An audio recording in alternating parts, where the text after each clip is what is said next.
That day on the plane, nobody helped, but those silent stares would change his life forever. Ahmed's hands were trembling slightly as he held his boarding pass. Frankfurt-Istanbul flight. He was returning from a business trip and just wanted to get home. The 32-year-old software engineer had been working in Germany for the past 3 years. He had a calm, orderly life.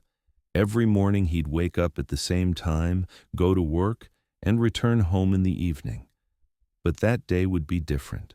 The extra searches and questions he experienced during airport security, he was used to them by now. Carrying a Palestinian passport wasn't easy. But this time, something was different. There was a familiar coldness in the security officer's eyes. "Business trip?" the officer had asked. "Yes, I work at a software company." The officer had examined his documents for a long time, but there was something he didn't know yet. When he boarded the plane, he sat in seat 14A window seat, just as he liked it. An elderly German couple was sitting in the seats next to him. Initially, they greeted each other with polite smiles. Ahmed took out his laptop, planning to continue working. As the plane took off, Ahmed prayed, just like he did on every flight, quietly in his own language. As Arabic words flowed from his lips, he noticed the woman in the seat next to him watching him carefully. It was at this exact moment that everything changed. When the plane reached stable cruising altitude, Ahmed took his water bottle out of his bag. The elderly woman next to him whispered something in German to her husband. Ahmed knew German but pretended not to hear. "He seems to be Muslim. He was praying," the woman had said. Her husband also glanced sideways at Ahmed. Ahmed was used to this, people's prejudices, suspicious looks. He faced them with patience, just as his faith had taught him. But when the flight attendant came, things changed. "Sir, could you put your bag in the overhead compartment?" the flight attendant said to Ahmed. "It's already there," Ahmed replied, pointing to the luggage compartment above him. "No, the bag under your feet." Ahmed looked at the small bag under his feet. It only contained his laptop charger, headphones, and a few personal items. Other passengers also had similar bags under their feet. You haven't seen the biggest surprise yet. "This bag poses a security risk," said the flight attendant, with a strange certainty in her voice. Ahmed looked around. No other passenger was being asked to do this, only him. "I understand," he said in a calm voice and picked up his bag. But the incident didn't end there. After Ahmed placed his bag in the overhead compartment, he sat back down. The couple next to him was fidgeting restlessly. The woman whispered something to her husband again, and the man got up and called the flight attendant. "This man is bothering us," said the elderly man, pointing at Ahmed. Ahmed was surprised. He was just sitting there. He hadn't done anything. "How is he bothering you?" asked the flight attendant. "He keeps praying, mumbling. My wife is scared." Ahmed's heart raced. He had only prayed silently to himself. He hadn't done anything that would disturb anyone. "Sir," said the flight attendant, turning to Ahmed, "we ask that you not disturb our other passengers." "I haven't disturbed anyone," Ahmed said in a calm but determined voice. "I'm just sitting here." Wait a minute, don't miss this detail. The passengers around them had started watching the incident. Some looked with curiosity, others with concern. A young woman sitting in the aisle seat next to Ahmed started secretly recording the event with her phone. "Please stay calm," said the flight attendant, "but there are complaints." "What complaints?" Ahmed asked. "I'm just sitting and working." That's when the elderly woman stood up. "He's dangerous," she shouted. "He's speaking Arabic, making suspicious movements." The silence in the plane was deafening. Everyone was looking at Ahmed. What you're seeing now is nothing." Ahmed took a deep breath. The discrimination he had faced for years had never been this open, but he still maintained his composure. "I am Palestinian," he said loudly, so the entire cabin could hear. "I'm a software engineer. I live and work in Germany. I'm not here to harm anyone." But the elderly woman wouldn't stop. She continued shouting, "These types of people shouldn't be on planes. Security risk." That's when Ahmed's patience ran out, but he still didn't raise his voice. "Ma'am," he said in a cold but polite tone, "I might know more about human rights and equality than you do, and I'm definitely less harmful than you." The flight attendant intervened. "Sir, please take your seat." I was sitting. She was the one who forced me to get up. You won't believe this, but some of the passengers around them started supporting Ahmed. The young woman was still recording the event. A voice rose from the back rows. "The man is right, he didn't do anything." Another passenger. "This is discrimination, outright discrimination." But the flight attendant was still not on Ahmed's side. "Sir, we ask that you give way to other passengers." "Where to?" "I'm sitting in my seat." That's when the pilot came out of the cockpit. Captain Muller was an experienced 50-year-old pilot. He'd been flying for 20 years, carrying thousands of passengers. When he heard the unrest in the cabin, he came out. "What's going on here?" he asked. The flight attendant summarized the situation, but in a biased way against Ahmed. The captain looked at Ahmed. "May I see your passport?" Ahmed handed over his passport. The captain examined it. "Ahmed Kassem, software engineer, has a work visa for Germany." Then he looked at Ahmed. "What kind of work do you do?" "I develop cybersecurity software." But the most shocking thing was something changed in Captain Muller's face, as if he suddenly recognized Ahmed. "Which company?" "CyberSafe GmbH." The captain paused. Are you Ahmed from CyberSafe?" Ahmed was surprised. "Yes, but were you on the team that protected our bank system from hackers last month?" "Yes, I worked on that project." That's when everyone witnessed how prejudice collapsed. Captain Muller turned to the elderly couple. "This gentleman protected thousands of people's salaries and savings in Germany from cyber attacks last month, and you see him as a threat. It's not over yet." The elderly couple sat down in shame, but Ahmed's true character emerged at that moment. "Captain, you don't need to punish them," Ahmed said. "They're just scared, because of media and prejudices." Then he turned to the elderly couple. "I understand your fear. I get scared sometimes too. But judging each other without getting to know each other isn't the solution." The elderly woman started crying. "I'm sorry," she whispered. "I'm so ashamed." Ahmed smiled. "It's okay. We're all learning." That's when the entire cabin started applauding. But the story doesn't end here. The young woman who recorded the event, Sarah, was a social media influencer. She had 2 million followers. "Can I share this video?" she asked Ahmed. Ahmed thought about it. If the message is love and understanding, then yes. Sarah immediately started editing the video. The title, "Muslim Engineer Faces Discrimination on Plane. Who's the Real Hero?"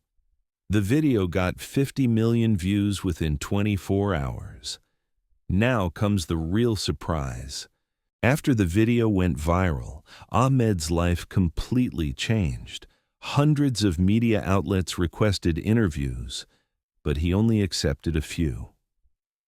"My goal isn't to become famous," he said in a BBC interview. "My goal is for people to understand each other better." But the real change came from elsewhere. CyberSafe's CEO called Ahmed. "Ahmed, As a company, we're very sorry about what you experienced, and we want to make you an offer. What offer? Developing software that fights discrimination. An AI system that detects hate speech on social media platforms. You'll be leading the project. Ahmed's eyes filled with tears. The bad experience he had was turning into something good, incredible but true. 3 weeks later, there was a knock on Ahmed's door. When he opened it, he was shocked. The elderly couple from the plane was standing in front of him. "We are Helga and Klaus," said the elderly woman. "That day on the plane, we're very ashamed." Klaus handed over a box. "These are photos of our son. He also worked in the peacekeeping force in Palestine. He died as a martyr in a bombing attack." Ahmed's heart tightened. "I'm so sorry." "We directed our anger to the wrong place," said Helga. "Our son died trying to protect people like you, and we were afraid of people like you." Klaus continued. "After meeting you, we understood the values our son fought for. You are the kind of person he defended. Everyone's tears." Ahmed invited them inside. They drank tea and talked. Klaus and Helga, understanding the discrimination Ahmed experienced, confronted their own prejudices. "Would you be our friend?" asked Helga. "In memory of our son." Ahmed smiled. "Of course." 6 months later, Ahmed's Unity AI project was launched, a system that detected hate speech on social media with 87% accuracy, but also educated people. There were surprise guests at the launch event. Klaus and Helga came on stage. "This project is dedicated to our son's spirit," said Klaus. "Ahmed reminded us of our humanity." Great applause rose from the hall, but the biggest surprise came later. From that day on, Captain Mueller started making a special announcement on all his flights. "Dear passengers, today we have people from different cultures, religions, and countries among us. We all have the same goal: to reach our destination safely. Let's show respect for each other." This announcement became Lufthansa's standard procedure. The pilots' union nominated Ahmed for the company's Person of the Year award. Now, let's go back to the real hero. Sarah, who filmed the video, also changed. She directed her 2 million followers toward social justice. Every week she brought a different discrimination case to the agenda. "Ahmed taught me what it means to be a real influencer," she said. "It's not the number of followers that matters, but the number of people you impact." Sarah's videos reached 500 million people. She launched anti-discrimination campaigns. The most beautiful part of the story: Ahmed's story became teaching material in German schools. It's shown in prejudice and empathy classes. Children started writing letters to Ahmed. "Hello, Brother Ahmed. I'm also Muslim, and sometimes my friends make fun of me. How can you be so patient?" Ahmed wrote individual responses to each letter. It continues incredibly. One day, an 8-year-old girl named Amina wrote a letter. "Brother Ahmed, they won't hire my mom because she wears a headscarf. Can you help her get a job?" Ahmed found a job for Amina's mother in CyberSafe's diversity program. Ahmed's story resonated worldwide. He gave a speech at the UN Human Rights Commission. "A 30-minute incident on a plane changed the lives of millions of people," he said in his speech, "because the problem isn't discrimination, it's not knowing each other." Activists from 50 countries contacted Ahmed, but the most touching moment, Klaus and Helga came to watch his speech at the UN. When the speech ended, they came on stage. "This is our son," said Helga while hugging Ahmed. "We don't have a blood bond, but we have a heart bond." The hall gave a standing ovation. Ahmed's own life also changed. He now received hundreds of messages every day. "At first, people's prejudices used to upset me," he said in an interview. "Now I understand that prejudice comes from fear, and fear comes from ignorance." Ahmed founded an association called Understanding Through Technology. It aimed to develop intercultural understanding through technology. Now, we're coming to the finale. Ahmed was traveling on the same flight route again, Frankfurt-Istanbul. This time it was different. When he boarded the plane, the flight attendant recognized him. "Are you Mr. Ahmed, the creator of Unity AI?" "Yes." "Thank you so much. Thanks to the system, the hate comments I encounter on social media have decreased." Ahmed smiled. "You're welcome." When he sat down, what he saw in the seat next to him, it was Klaus and Helga. "Surprise," said Helga with a smile. "What are you doing here?" Ahmed asked. "We're coming to Istanbul," said Klaus. "We're going to visit our son's friends." "Would you accompany us?" Ahmed's eyes filled with tears. "Of course." The final scene. Incredible. As the plane landed in Istanbul, Ahmed looked out the window. Below stretched a great city. Millions of different people, different stories. "We're all under the same sky," he thought. Captain Mueller made an announcement. "Dear passengers, today we have special guests among us. Ahmed Kassem and his family. This flight is dedicated to the first anniversary of the Unity project." All passengers applauded. Ahmed stood up and spoke. "A year ago, the incident I experienced on this plane changed my life. But what really changed were prejudices. Love always triumphs over hate."